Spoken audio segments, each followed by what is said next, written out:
person. You know what I mean? That's just my take, Also anyways. in autophagy. How much autophagy can you do? That means you're recycling all your organelles inside your cells. What does that mean in simple terms for someone that doesn't know the term autophagy? Okay, so bottom line is the cell senses that there is no new parts coming in here. So it takes the redundant. Auto, auto, faggy.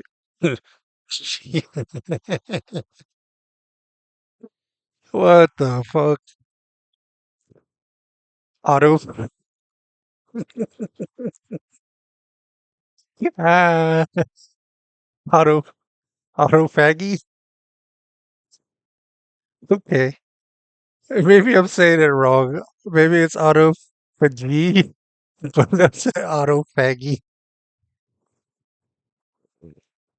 Oh shit.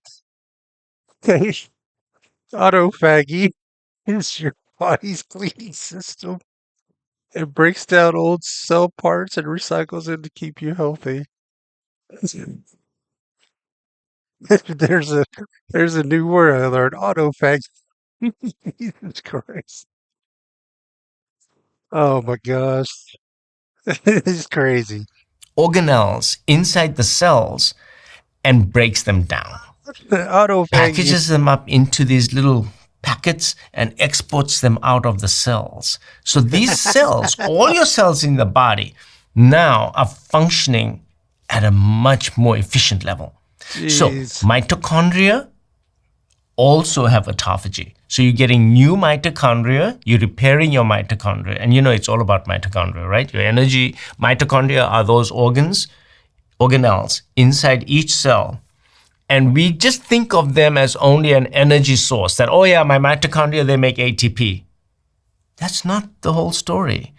Yes, they produce ATP, but they also produce this thing called reactive oxygen species, and thereby they influence the metabolism of your cell as well. They send signals. They Hmm. send signals to your chromosomes, so that you start producing new proteins, you start producing new molecules. So your mitochondria are very important. If you have old mitochondria, you're going to have fatigue, tiredness.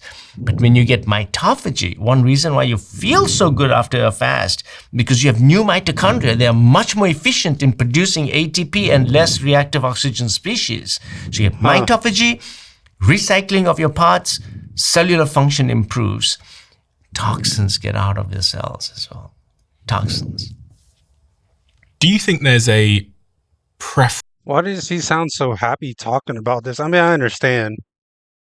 I'm sure he would like to see people be more healthy. I get it.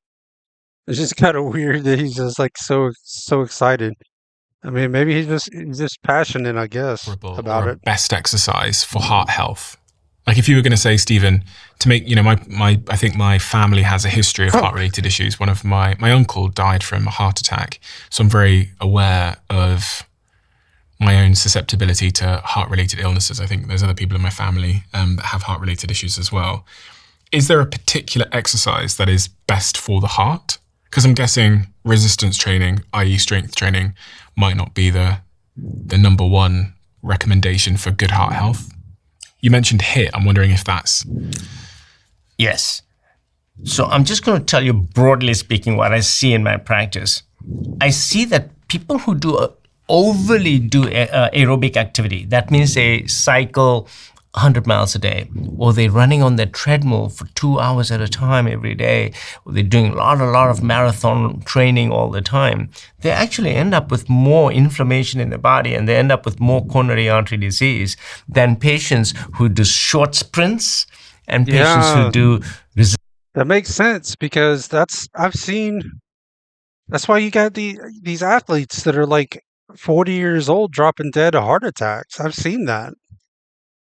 Not seen it personally, like in my life, but I've seen it on TV. Like I remember, can't remember who it was. There was a runner. Was like 40 years old. He ran like 5 miles a day or some shit like that. And he was out on one of his runs and he just dropped dead. I think some exercise is good for the heart, but I think overdoing the heart would put a lot of stress on it, I would think. Resistance exercises and patients who do hits. So in terms of cardiology, you need some aerobic training. Why? Because you want to develop some endurance, right? You don't want to be running behind the bus and get short of breath just in a few hundred feet. So for some endurance, you do aerobic activity. How much aerobic activity? Which is running on the treadmill, for example, or just sprinting? Only about 15 to 20 minutes. That's it. So I tell patients, you want to run on that treadmill, you want to bicycle, 15 to 20 minutes. And then you got to go into resistance exercises. The resistance exercises that I have seen work best in my patients is simple things. You don't have to go crazy. You do floor exercises. You use your own body weight as resistance. So you can do the planks and leg lifts and all these other exercises. And you can do HIIT. But they have to be very specific. So you exercise really hard for about 30 seconds to 45 seconds, and then you completely rest for another 30 to 45 seconds. Okay. And that's allowing your body to clean up the reactive oxygen species you just created through that exercise. Because your rate limiting step in cleaning up the metabolic mess that you get when you get too much exercise, it's a rate limiting step. Your glutathione production, your superoxide dismutase production, these are chemicals that clean up the metabolic mess that you get when you get too much activity. That's a rate limiting step. So when you rest, you exercise, then you rest, you exercise, you rest, you are going to get a cleaner physiology. With your patients, how many patients do you think you've treated or worked with in your career? That's if you had to guess, into the nearest 1,000. It would have to be at least nothing less than 250,000. How do you deal with the heartbreak? And that's no pun intended, but I'm saying, like, how do you deal with the heartbreak of watching people's lives, either them losing their life or their lives being changed permanently forever, or dealing with the families of people who lose their husband or wife or son or daughter? It is very difficult, especially when we've been trying everything and still things can go wrong. Based on that, I've realized that sometimes you can do everything to try to extend life, but you cannot. Life is still finite. We will pass, yes, but we want better health span and we want a longer lifespan. I want to give the patients a better quality of life also. I can't make you live forever. I will see people die. Sometimes they die in front of me while I'm even holding their hands. They'll pass away in the hospital right there.